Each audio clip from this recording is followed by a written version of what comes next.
नमस्कार दोस्तों, मैं अन्नू यादव। आज के इस वीडियो में मैं आपके लिए राजा हरिश्चंद्र की कहानी लेकर आई हूँ। राजा हरिश्चंद्र एक बहुत बड़े राजा थे। उनकी पत्नी का नाम तारा और उनके पुत्र का नाम रोहित था। धर्म का बड़ा ख्याल था उनको।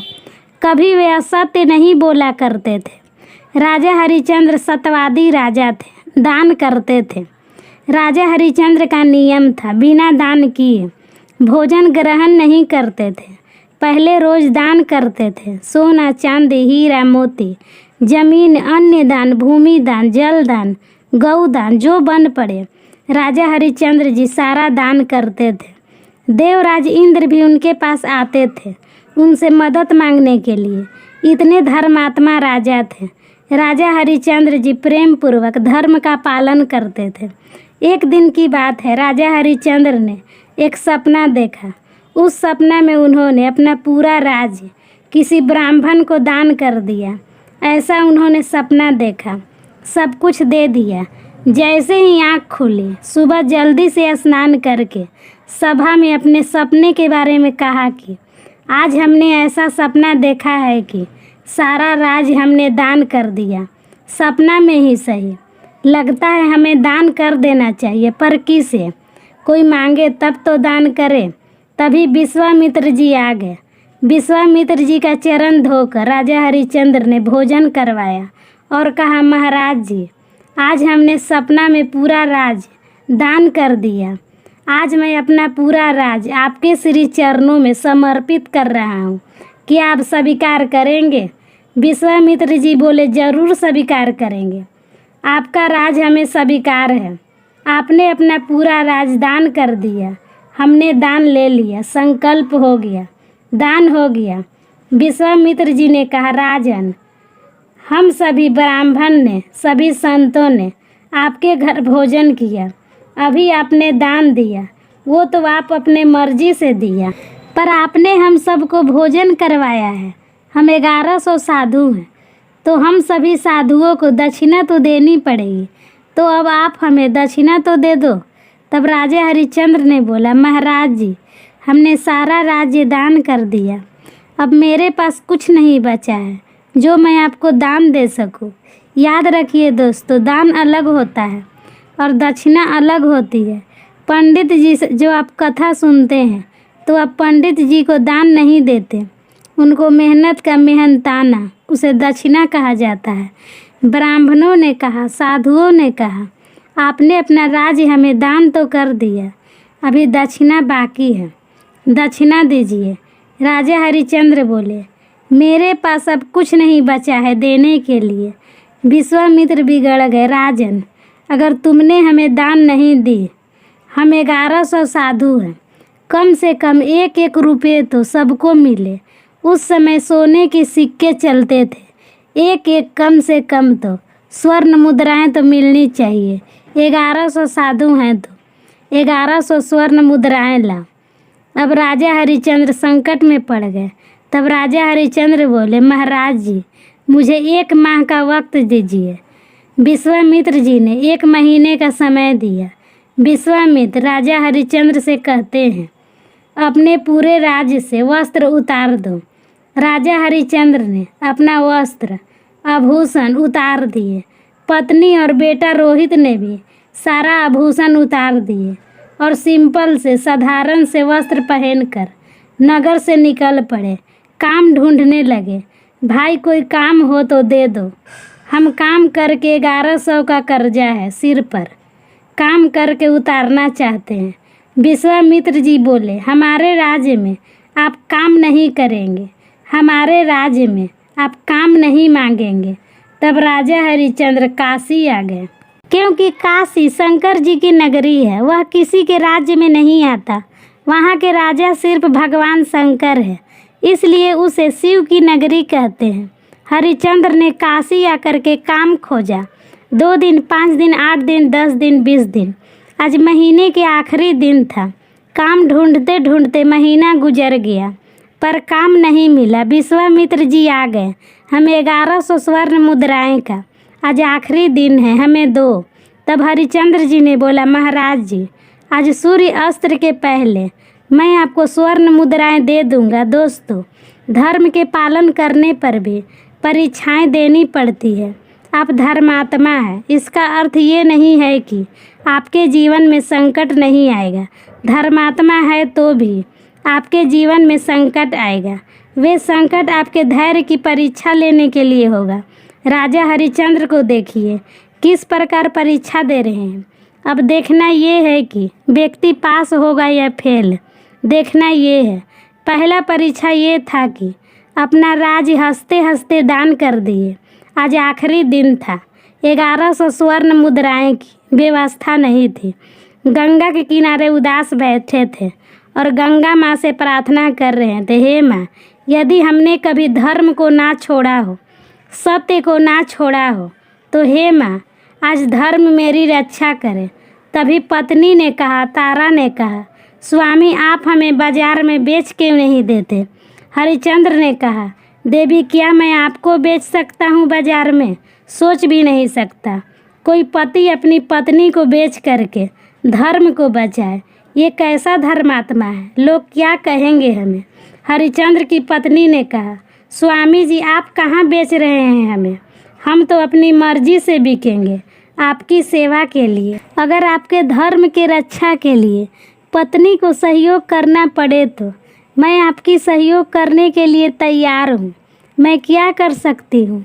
मेरे हाथ में एक भी सोने की चूड़ी नहीं है कि मैं आपको दे सकूँ, मगर अपना शरीर बेच करके मैं आपके धर्म में सहयोग कर सकती हूँ। पत्नी ने अपना धर्म निभाया, बाजार में खड़ी हो गई, कोई है मुझे खरीदने वाला? एक बूढ़े से पंडित जी आ गए।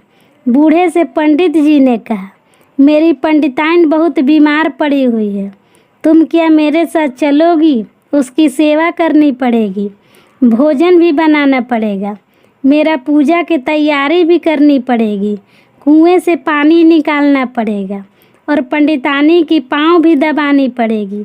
हाँ हाँ, मैं सब कुछ कर लूँगी, आप मुझे खरीद लीजिए। कितना मूल्य देंगे? ब्राह्मण बोले, पंडित जी बोले, मैं तुम्हारा 500 स्वर्ण मुद्राएं दे सकता हूँ, उससे ज़्यादा नहीं, क्योंकि इससे कम में बहुत सारी दास दासियाँ मिल सकती है। सेवा के लिए मैं तुम्हारा केवल 500 स्वर्ण मुद्राएं दूंगा। बोली, ठीक है। हरिश्चंद्र की पत्नी तारा ने 500 स्वर्ण मुद्राएं ली और पूरी की पूरी स्वर्ण मुद्राएं हरिश्चंद्र के चरणों में डाल दिया और बोली, स्वामी जी, जितना पत्नी कर सकती थी अपने पति के लिए उतना मैंने किया। आपके धर्म के लिए, आपके सेवा के लिए मुझे बिकना पड़ा तो मैं बिक गई। लोग कहते हैं हरिश्चंद्र ने बेचा है पत्नी को। हरिश्चंद्र ने नहीं बेचा है, अपनी मर्जी से पत्नी बिक गई। हरिश्चंद्र देखते रह गए, कुछ बोल ना सके। क्या गुजर रही होगी उस राजा पर जो कल तक राजा था। उसके सामने हजारों दास दासियाँ हाथ जोड़कर खड़े थे और आज उसकी पत्नी किसी के घर में चूल्हा फूकने जा रही है, किसी के कुएं से पानी भरने जा रही है, किसी के साड़ी खींचने या धुलने जा रही है, किसी का भोजन बनाने जा रही है। चल पड़े। दर्दनाक तब था जब पंडित जी तारा का हाथ पकड़कर नहीं ले गए, तारा के बाल पकड़कर घसीट कर खींच कर ले गए। अब हरिश्चंद्र के सामने उनकी पत्नी के बाल पकड़कर कोई घसीट रहा हो, क्या गुजर रही होगी उस राजा पर। तारा का छोटा सा नन्हा सा बालक 5 वर्ष का रोहित खड़ा देख रहा था। जब उसकी माँ को कोई इस प्रकार पकड़ा तो दौड़ करके माँ से लिपट गया। माँ माँ, मुझे छोड़कर मत जाओ माँ। पंडित जी बोले, ये बालक किसका है? महाराज, मुझ अभागिन का बेटा है। पंडित जी बोले, इसे हटाओ। हरिश्चंद्र ने आकर पकड़ लिया। हरिश्चंद्र ने कहा, ब्राह्मण देवता, आपने मेरी पत्नी को खरीद लिया, ये बालक माँ के बिना रह ना पाएगा, इसे भी आप खरीद लीजिए। ब्राह्मण बोले, ना ना, यदि माँ बेटा रहेंगे तो काम में मन नहीं लगेगा, एक दूसरे के बातों में व्यस्त रहेंगे, इसलिए हम झंझट नहीं पालना चाहते। पर बच्चा तो बच्चा होता है। फिर लिपट गया, रोने लगा। माँ माँ, मुझे छोड़कर मत जाओ माँ। तेरा रोहित बेटा मर जाएगा तेरे बिना। माँ मुझे छोड़कर मत जाओ। जब इस प्रकार के बात पंडित जी ने सुनी, उनको दया आ गई। पंडित जी बोले, ठीक है, 100 मुद्राएं देता हूँ इस बच्चे का। 100 मुद्राएं देकर बच्चे को ले लिए। बोले, ये मेरी तुलसी इत्यादि, दुर्वा इत्यादि तोड़ कर लाएगा और मेरी सेवा पूजा में सहायता करेगा। अब दोनों को लेकर पंडित जी चल गए। भरे बाजार में हरिश्चंद्र जी खड़े हो गए। कोई मुझे खरीदने वाला है? तभी एक चंडाल जो शमशान में पहरा दिया करता था, शमशान में पहरा देने वाला डोम आ गया। हरिश्चंद्र ने कहा, मुझे कोई खरीद लो। तभी डोम आ गया, चंडाल आ गया, मैं तुम्हें खरीदता हूँ। राजा हरिश्चंद्र ने कहा, कितना दोगे? डोम बोला, 500 स्वर्ण मुद्राएं दूंगा। बोले, ठीक है, मुझे 500 की ही ज़रूरत थी। 500 अपने, 500 पत्नी की और 100 मुद्राएं बच्चे की, 1100 स्वर्ण मुद्राएं हुई। सूर्य अस्त्र के पहले हरिश्चंद्र ने विश्वामित्र को स्वर्ण मुद्राएं देकर उनके ऋण से पूर्ण हो गए। राजा हरिश्चंद्र बाजार से अब शमशान की ओर जा रहे थे और वहाँ पर हरिश्चंद्र ने देखा मुर्दे जल रहे हैं, लोग रो रहे हैं, चीख रहे हैं। जब वहाँ पर हरिश्चंद्र को खड़ा किया गया लाठी देकर, उनके आँखों से आंसू आ गए। हे विधाता, तूने कहाँ लाकर खड़ा कर दिया? दोस्तों, समय कहीं भी लाकर आपको खड़ा कर सकता है। ये समय ही है जो कल तक राजा था, वो आज शमशान में जो भी लोग आते हैं ना, मुर्दा लेकर उनके ऊपर का कफन ये लेते हैं और टैक्स के रूप में जो मुर्दा आएगा उसे जलाने का टैक्स लेते थे। 1 पैसा 2 पैसा जो भी निर्धारित था वो लेना था। राजा हरिश्चंद्र बोले अपने मालिक से जो उन्हें खरीदा था, मेरा भोजन। तब उन्होंने कहा, तुम्हारा यहीं पर जो लोग मुर्दा लेकर आते हैं ना, मुर्दा को 2-4 दिनों का भोजन तो लाते ही हैं, मुर्दा के लिए पिंडदान करते ही हैं। उन्हीं का जो बचा हो वो तुम खाया करो। राजा हरिश्चंद्र 56 भोग खाने वाला, मुर्दा को जलने के बाद जो वहाँ पर चावल बनता था, पिंडदान होता है ना मुर्दा के, वहाँ पर उसी पिंड को हरिश्चंद्र को खाना था। वहाँ पर जो लोग लाते थे खाने के लिए, मुर्दा के लिए, इनके लिए वो बचा हुआ अन्न नहीं होता तो वहाँ पर जो चावल गिर जाता था उसे समेट कर उसी चीता के आग में एक पात्र रख करके वे खिचड़ी बना करके गंगा जल डाल करके खाते थे। ऐसे विषम परिस्थिति में भी हरिश्चंद्र ने धर्म नहीं छोड़ा। ऐसा होता है धर्म। धर्म के लिए बिकना पड़े तो बिक जाओ, मरना पड़े तो मर जाओ, यही धर्म है। राजा हरिश्चंद्र ये भी तो कह सकते थे, मैं तुम्हें क्यों दूँ अपना राज्य दान में, क्या ज़रूरत थी देना? नहीं देते तो कोई क्या कर लेता, लेकिन दिया ना। धर्म की रक्षा जो करनी थी, समय ने करवट किया लिया। एक दिन रोहित हो पंडित जी के घर कुएं से पानी भर रही है। पंडितानी बीमार पड़ी हुई है, उसे नहलाना, उसकी सेवा करना, सब काम करती। एक बहू अपनी सास की क्या सेवा करेगी? जो तारा ने पंडितानी की सेवा की, क्योंकि वह धर्म के बेड़ियों में बंधी थी। समय देखिए, एक दिन रोहित बगीचे में पुष्प तोड़ने गया था, तुलसी तोड़ने गया था। तभी एक काला सा नाग रोहित को डस लेता है। रोहित को डसा, सांप का जहर गया, बस प्राण निकलने लगे। माँ माँ करके चिल्लाने लगा। रोहित बस कहने लगा, भैया कोई हो तो, मेरी बात सुन रहा हो तो जाओ मेरी माँ से कह दो, तेरा बेटा रोहित को सांप ने डस लिया। और माँ को पता ही नहीं है कि मेरा बेटा को सांप ने डस लिया। रास्ते से निकलने वाला एक मुसाफिर देखा, कोई बालक चिल्ला रहा है। जाकर देखा, भाई क्या हुआ? बोले, मुझे सांप ने डस लिया, आगे मेरी माँ मिलेगी, माँ से कह देना रोहित नाम के बेटा को सांप ने डस लिया। अब वो जाकर चिल्लाने लगा, रोहित किसका बेटा है? रोहित किसका बेटा है? तारा निकल करके आई, मेरा बेटा है। क्या हुआ? तेरा बच्चा को बगीचे में सांप ने डस लिया। जाकर चिल्लाने लगी, बेटा रोहित, बेटा रोहित। तब तक पंडित जी ने आवाज़ लगाई, यहाँ आओ। यहाँ आओ, महाराज मेरा बेटा को सांप ने डस लिया। खबरदार जो ऐसी बात की तुमने। अभी घर में काम पड़ा है, बर्तन पड़े हैं, पूजा की तैयारी करनी है, पंडितानी की सेवा बाकी है और तुम जाने लगी। महाराज मेरा बेटा मर गया, सांप ने डस लिया। पंडित जी बोले सांप ने डस लिया, कोई बात नहीं, अभी काम कर लो फिर चली जाना। पंडित जी ने जाने नहीं दिया। तारा ने उस स्थिति में काम किया, पंडितानी की सेवा की, पूजा की तैयारी की, सारा काम किया। पूरा दिन सेवा में लगा चला गया।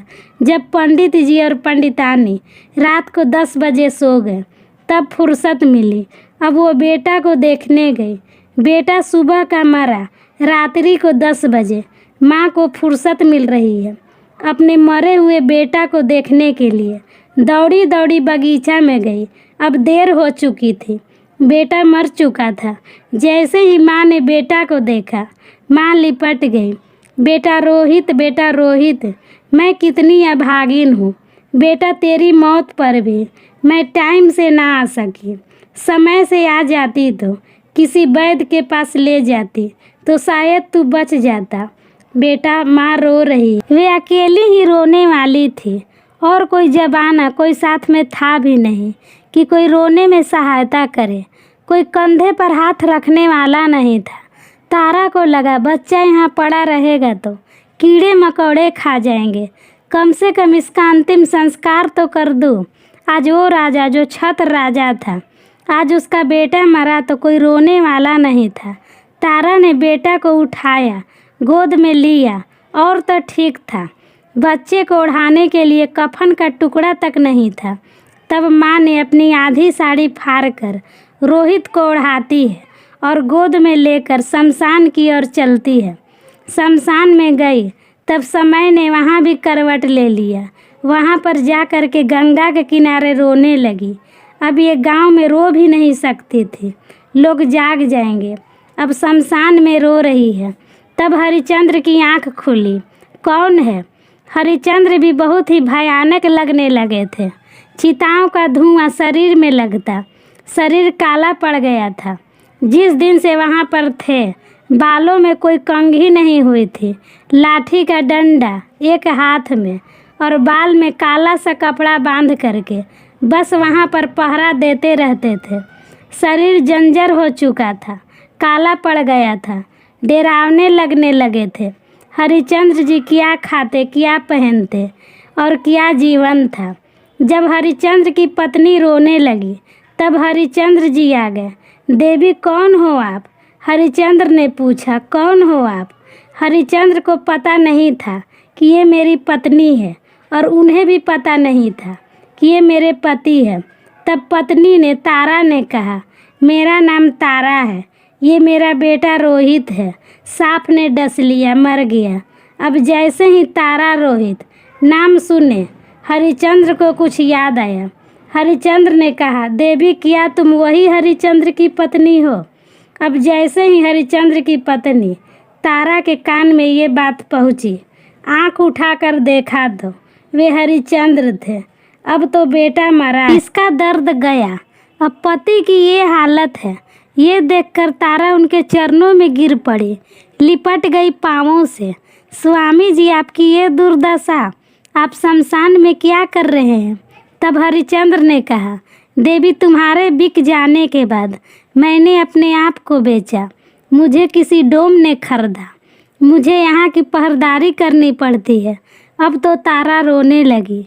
विधाता तो कितना निर्दयी है, कितना निष्ठुर है। रोने लगी। हरिचंद्र तारा को देखते हैं, दोनों देखते अपने बेटा को। बेटा मरा पड़ा है, रोने लगे। तभी गांव के लोग दौड़ते हुए आए और देखते हैं यहाँ पर तारा बच्चे को लेकर बैठी है। तलवार दे दिया हाथ में हरिचंद्र को उसके मालिक ने। भाई, ये स्त्री गांव में चोरी करके भाग रही है, इसका सिर काट दो। अब हरिचंद्र का बेटा मर चुका था, पत्नी है और मालिक कह रहा है इसका सिर काटना है। हरिचंद्र ने तलवार ली।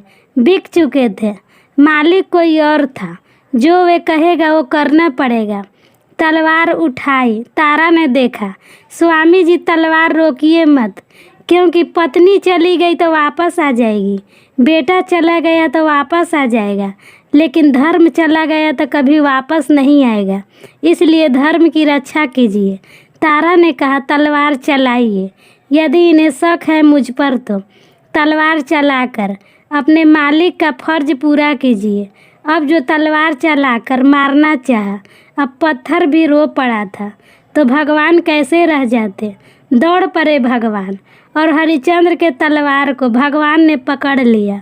हरिश्चंद्र बस अब और अधिक परीक्षा नहीं लेनी है। हरिश्चंद्र चरणों में गिर पड़े। प्रभु आप? भगवान बोले, हाँ हम। ये सब किया था प्रभु, ये तेरी परीक्षा थी। हरिश्चंद्र रोने लगे। प्रभु मुझे दुख इस बात का नहीं था कि मैं बिक गया, मेरी पत्नी बिक गई, मेरा बेटा मर गया। दुख इस बात का था कि आपको भरोसा नहीं था मुझ पर, मेरे वचनों पर, जो आपको मेरी परीक्षा लेकर देखनी पड़ी। तब भगवान ने कहा, हरिश्चंद्र यदि मैं तुझे सत्यवादी कहता, मैं तुझे दानी कहता, कौन मेरी बात मानता। अब तूने सिद्ध करके दिखा दिया। तेरे जैसा दानी और तेरे जैसा सत्यवादी इस दुनिया में ना कोई हुआ और ना कोई हो सकेगा। तेरे जैसा तू ही है, कोई दूसरा नहीं।